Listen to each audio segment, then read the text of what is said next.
up, Kryptonians, and welcome to yet another breakdown slash review of the latest episode of The Rings of Power. This is episode 6 we're going to be talking about today, or as I like to call it, the episode where shit starts getting real. Please like and subscribe to the channel if you haven't already. Share this video around, see if your friends or some other people might want to come hang out with us to talk about this show. Or if not this show, just talk about other things in general. I have a lot of shit going on this channel, as you guys can already tell, so feel free to stop by. Once again, this is a spoiler-filled review of the previous episode. I'm going to assume that you saw the episode, but yeah, like I said, shit gets real in episode 6. Shit gets real in very real ways for almost all of the major characters. There's one storyline that really didn't do anything for me in this episode, and it's the storyline that has not done anything for me for really the entire season, and I kind of want to bitch about that first. There's lots to like about the episode, but let's get some of the negative shit out of the way first, because I don't want to spend the entire video and then end it on a negative note. I want to end it on a positive note going into the Siege of Eregion. The Stranger, aka Gandalf, and him being mentored by Tom Bombadil, yeah, I'm just kind of over it at this point. I have never really appreciated what they've done with the Stranger storyline.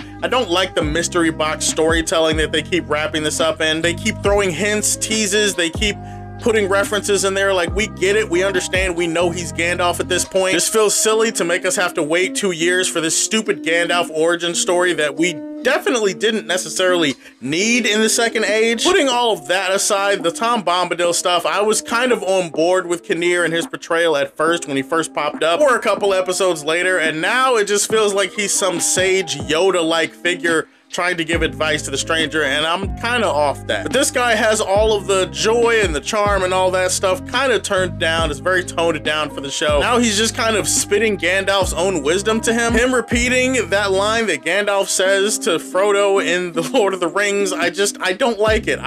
Personally, I would have liked Gandalf to get that knowledge from somewhere else. Maybe get that knowledge from Valinor. Maybe get that knowledge from Nienna in Valinor. Or, I don't know, maybe just something he picked up along the way. This is one of those times where the show kind of references the Peter Jackson films a little bit too much, and this went too far. Granted, these are also lines from the book, but I'm just saying, like, I understand that different characters have been repurposed. Like, Treebeard was saying a lot of Tom Bombadil's lines in the movies from the books. But I'm just kind of over this storyline. It feels like the show just grinds to an absolute halt every time they focus on this storyline, and now the Stranger is like stuck in this clearing in the desert where he has to like choose from a bunch of branches to pick his staff, and Tom Bombadil's basically like, you gotta stay here and pick your staff, or you gotta go help your friends. Apparently the Stranger, or Gandalf, has been getting a lot of visions of Nori and Poppy, and they're in some kind of trouble, some kind of danger. He wants to go save them. This is also why I don't like the line, because contextually it doesn't really make sense. In the scene, the Stranger is talking about how he wants to go save his friends, like he wants to go help them. And Bombadil essentially is like, yeah, well, you know, it's not up to you to decide who lives and who dies. You know, that's kind of outside of our control. You know, people who live deserve to die. Some people who died deserve to live. Like that whole thing. I don't like it, because it's like, what are you saying? Are you saying that it's cool if he lets Nori die? Are you saying that he should let Nori die? What the fuck are you talking about, man? What? Contextually speaking, I don't like the way the line fits into the scene. So there was kind of a cool scene between Nori and Gundabel, where Gundabel gets to talk about like her husband and why she feels such an attachment to this place in the East that the stores call home. And that kind of juxtaposes with Nori and the Harfoots and why they don't have a home. I thought that was kind of a cool scene. Get a scene of Poppy and Merrimack like flirting, and then they just kind of kiss out of nowhere, and I'm just like, why, again, why are we here? Okay, I know why we're here. That's kind of a stupid question. I guess what I'm saying is, why should I care about Poppy and Merrimack at this point? They've had like 2 scenes together in the entire season prior to this. They had one scene where they were like giving each other googly eyes, I guess. Now in this episode, they're kissing, and I'm just like, I don't like, okay, I'm not invested in this because you haven't put enough time to it. The catch-22 to that is that I don't want them to put more time to it, because I want them to invest more time in the plot lines that I actually care about, that actually push the show forward. So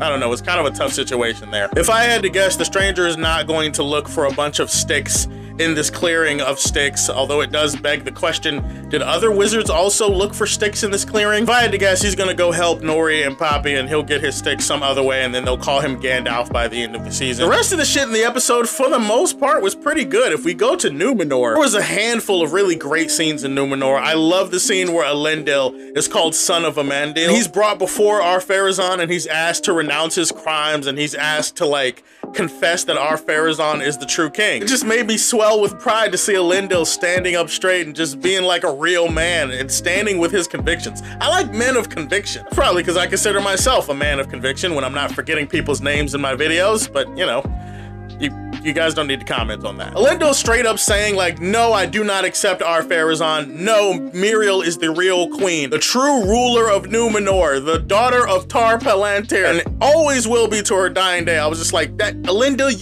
that's why you're the motherfucking man. I also love the scene of Elendil. He's in the cellar and then Arianne comes to talk to him. And to be honest, I do like this scene. It's very emotional. It's very well written, very well shot too. I like the wide shot of when she leans in to hug him or whatever. It feels real. It feels raw. It also makes me appreciate both of their perspectives. I understand his perspective. I also understand why she's like desperate to save him. I don't know when the show ever plans on addressing the fact that Isildur has a brother, that Anarion is out there. He was referenced 2 times in season 1 and then never again. So I am very curious about like, when are we gonna see Anarion? When are they going to like actually get into him as a character? Like, I guess that's for season 3 and beyond, but it just feels a little bit weird at this point. Even if I lean more towards Elendil's side of things, I understand why Arianne feels the way she feels. My only issue with the Numenor storyline is, again, it feels like scenes have been cut out for time. It makes everything about these scenes lose context and it makes them feel weird. For example, I don't understand why Arianne would be standing next to the person who murdered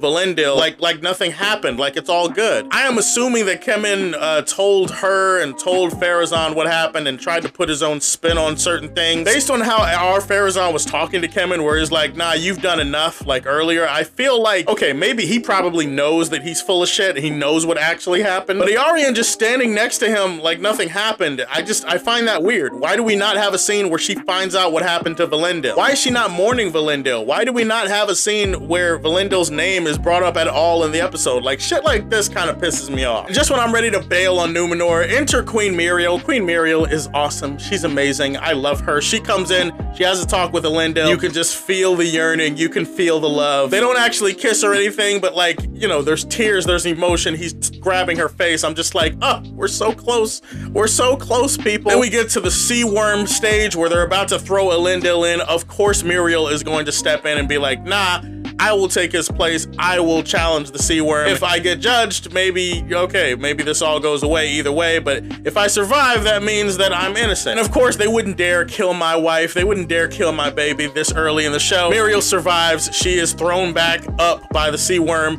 Elendil declares her the queen of the sea. You can just tell Pharazôn is like pissed off about this. You can tell he's like, okay, I did not mean for it to happen this way. I thought that we were going to like placate to the faithful and get them to calm down by using one of their ways to kill somebody. Then it kind of backfires, and now Miriel has more support and more political power than she ever had before. And then his petty hypocritical ass goes to the Palantir and looks into it, which I do think it's kind of interesting. He saw Halbrand as Sauron and he looks even more pissed off. This is obviously leading to, you know, Sauron eventually getting captured and taken back to Numenor, and we're going to get the fall of Numenor at some point. Hopefully not until, like, I don't know, season 4, but definitely not until the end of season 3 at the very least. To get into the rest of the episode, holy shit, a lot of other great things were happening too, especially when it comes to Celebrimbor and Annatar. Now, episode 5 was a great episode for them in terms of the manipulations, the machinations, the different things that Annatar was doing to push Celebrimbor and the Elfsmiths and everybody around in the direction that he wanted. In this episode, it's the same type of thing. In this episode, he does it more with Celebrimbor. Celebrimbor does seem like he's kind of figuring out what the fuck is going on. He doesn't really believe Annatar is who he says he is anymore. A moment where they're kind of like arguing and fighting a little bit. He pushes Annatar up against the wall. I thought that was a holy shit. Is Annatar gonna kill him here? I know he's not actually gonna kill him here, but it was just one of those weird thoughts that crossed into my mind. Annatar does something worse though. He creates like an illusion in his head. At this point, the orcs have made it to Eregion and they're beginning their siege, and the siege alarms are going off, and that's why Celebrimbor wants to go outside and stop working on the rings. Annatar creates this huge illusion in his head that when he walks outside, everything in Eregion is fine. Everybody's playing, everybody's, you know, doing arts and crafts or whatever the fuck they do in Eregion on their off days. It's all sunny, it's all peaceful, it's all a lie, obviously, but Celebrimbor obviously falls for it. He gives him back Feanor's hammer, which mysteriously keeps disappearing throughout the episode. He gives him a vial. Now, he tells him that this vial has mithril in it, crushed into powder, given to him by Narvi. We saw Annatar with the dwarves, and we know that he did not get nothing from Narvi, so it leads us to question what happens. There's a scene that right after he gets rejected by the dwarves, when he goes to the dwarves and asks them for mithril, King Doran essentially says no, but only because he wants to drive the price up later. Like, that's, yeah, okay, he's too far gone. There's nothing we could do about King Doran at this point. When Sauron's leaving, he like cuts open his hand, and then we see him hand this vial to Celebrimbor in this vision. If I had to guess, I would say he's giving him his blood that's been crushed into powder, or he's giving him a piece of mithril mixed with his blood. He wants him to use this to try to forge the rings for the Mend. And I also think this is kind of cool. It's a little bit blood magic-y. It's kind of cool because it's another way that he's going to control the men. It's why the Wraiths are going to be such slaves to the One Ring and slaves to Sauron if his blood is infused into the rings that control them. I just think that's kind of a cool decision. Adar and Galadriel talking about their ex Sauron, that was kind of cool. I mean, them both acknowledging the different ways that he gets inside your head. He slithers in, he bores a hole, stuff like that. I do think it's interesting we get confirmation that that crown that he stabbed Sauron with at the beginning of the season is confirmed to be Morgoth's crown. If you read the Silmarillion, you know that the crown was actually broken down into like a collar to fit around Morgoth before he gets thrown into the void. Sorry, that's deep lore stuff. I told you I wouldn't be talking about that type of shit. Either way, I do like that it's referenced there, because Galadriel's like looking with confusion at it. She's like, wait a minute, I thought that what? Either way, the siege of Eregion is here. The orcs are firing things, and you know, Eregion is panicking. All those people are about to die. Very horrible death. Minotaur is kind of like smiling and holding his hands up and being like, yeah, this is exactly what I planned. And I'm just like, you bitch ass mother. Okay, but you're pretty good at this. I'm not gonna lie. You're pretty damn good at this. We're definitely gonna see some big epic battle moments in the next couple of episodes. What did you guys think about this episode? Is there something that I left out that you want to talk about? Put that in the comment section. Let me know. Stay tuned for next week where we talk about episode 7. Please like and subscribe to the Superfan Show. And if you like what you see, tell me how you feel. Stay tuned to hear more from the Man of Steel. Peace.